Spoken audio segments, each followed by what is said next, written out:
राजधानी उपकंठरे थिबा किम्स परिसर रे international Congress on frontiers in urology oncology एवं यूरोपैथोलॉजी चिकित्सा अनुष्ठित हो जाइछि।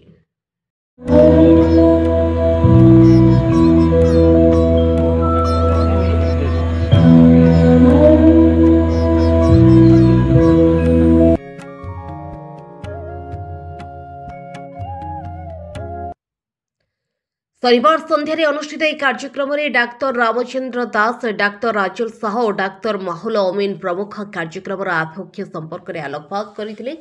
आयोजक कमिटीर संपादक मंडली सदस्य डाक्तर अंजना गिरी, डाक्तर संबित कुमार महंती एवं वरिष्ठ कर्कट रोग विशेषज्ञ डाक्तर सौरभ कुमार मिश्र वर्तमान परिस्थिति किभली विभिन्न प्रकार कर्कट रोग विशेषकर मूत्राशय जनित कर्कटर मात्रा बढ़ुछि एवं ताहार अत्याधुनिक चिकित्सा पद्धति संपर्क में सूचना देथिले।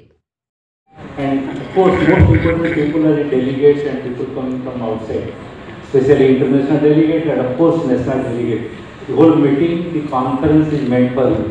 It's customary on my part as a dean, principal of KIMS to welcome you and speak a few words about our institute and of course welcoming each one of you.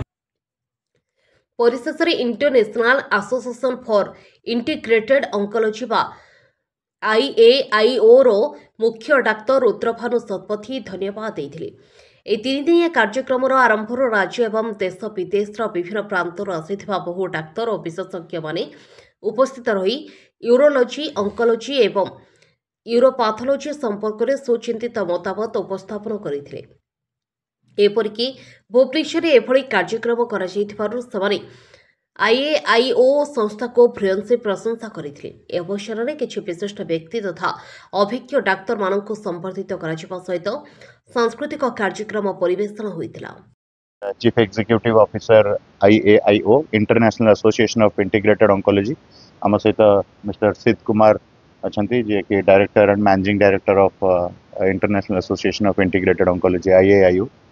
तो आम तरफ ये ऑर्गेनाइजेशन किम्स सहित collaboration रे एवं AIIMS Bhubaneswar सहित and गप्स generative यूरोपैथोलॉजी society जोटा कि वर्ल्ड रो यूरोपैथोलॉजी रो सबुठ बड़ ऑर्गेनाइजेशन ता सहित आम एसोसिएशन सहित मिलित भाव में गोटे 3 दिनिया आंतर्जातिक इंटरनेशनल कॉन्फ्रेंस ऑर्गेनाइज करा जायतिला जो थरे यूरोलॉजिस्ट, ऑन्कोलॉजिस्ट एंड पैथोलॉजिस्ट को एकाठी करबा पई ओडिसा रे थिबा कैंसर पेशेंट्स कर better treatment and better technology जानिबा पई ओडिसा को कैंसर क्षेत्र रे विशेष करी पुंजीनिवेश आनिबा पई वैदेशिक टेक्नोलॉजी आनिबा पई इंफ्रास्ट्रक्चर आनिबा पई हॉस्पिटल्स को आनिबा पई एवं विभिन्न एक्सपर्ट्स मान को आनिबा पई from different parts of the world who will train the doctors of Odisha. So it out a vision, and Odisha and Bhubaneswar is going to be the hub of healthcare, and Bhubaneswar will be the healthcare capital of Eastern India.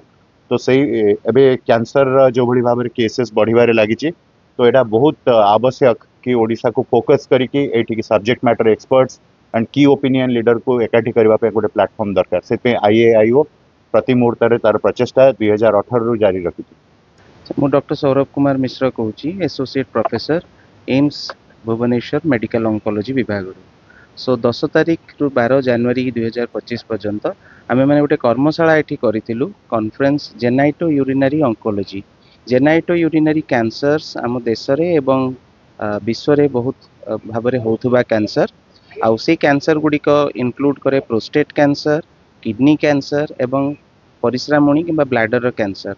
तो are मुख्य कारण गुड़िक है cigarette पीवा, smoking एवं lifestyle. तेणु यही परिप्रेक्षी में स्वतंत्र भाव में जेनाइटो यूरिनरी कैंसर उपर कौन कॉन्फ्रेंसेस है। तेणु यहाँ प्रथम थर पाई जो थे कि भारतर एवं भारत बाहर विश्व अनेक विख्यात ऑन्कोलॉजिस्ट एवं पैथोलॉजिस्ट माने आसीथिले गोटे कर्मशाला रे जेनाइटो यूरिनरी ऑन्कोलॉजी उपर डिस्कशन करने। आउ यही कॉन्फ्रेंस रे आमे माने यही सब कैंसर्स उपर डिस्कशन करिथिलु कि प्रकार से गुडी को डायग्नोसिस करा जिवो, कि प्रकार से गुडी को चिकित्सा करा जिवो। मुख्यतः ये जो आमर स्पेशलिस्ट माने आस्थिले माने भारत बाहरु आस्थिले यूनाइटेड स्टेट्स ऑफ अमेरिका रु, यूनाइटेड किंगडम रु से माने रिसर्च रे बहुत भाव में आमठारु आगरे अछंती। तेणु आमे यही अपॉर्चुनिटी नैथिलु तांको संगे कि प्रकार कैंसर रिसर्च को आगे बढ़ई पारिबु कि प्रकार कोलाबोरेशन करि पारु से परिप्रेक्षी में अनेक डिस्कशन होता। फाइनाली आमे माने एठारे कैंसर ओडिशा रे कैंसर जो विख्यात ऑन्कोलॉजिस्ट माने अछंती और पैथोलॉजिस्ट अछंती जो माने ओडिशा रो ऑन्कोलॉजी को शेप करचंती तांको मध्ये आम माने एई ओकेजन रे सम्मानित करथि निहाती भाबरे निहाती। सो कैंसर रोग तार कारण बहुत थाए। लाइफस्टाइल है गोटे मुख्य कारण। आम lifestyle stress related factors cigarette पीबा मद्यपान करवा यही सब अनेक फैक्टर्स रही जोगुड़ा को जदि आम कंट्रोल करूँ प्रिभेंट करूँ कैंसर को मध्य प्रिभेंट करूँ ता सहित यही जो कैंसर जेनाइटो यूरिनरी कैंसर से बहुत ट्रिटेबल तामाने डायग्नोसिस हेले इवन एडवांस स्टेज रे भी पेशेंट्स माने बहुत दिन पर्यंत चिकित्सा नहीं भल रही पारे। यही सब नहीं आम मैंने कर्मशाला डिस्कसन करथिलु। भुवनेश्वर अभय कुमार जेना रिपोर्ट ओडिशा समाचार।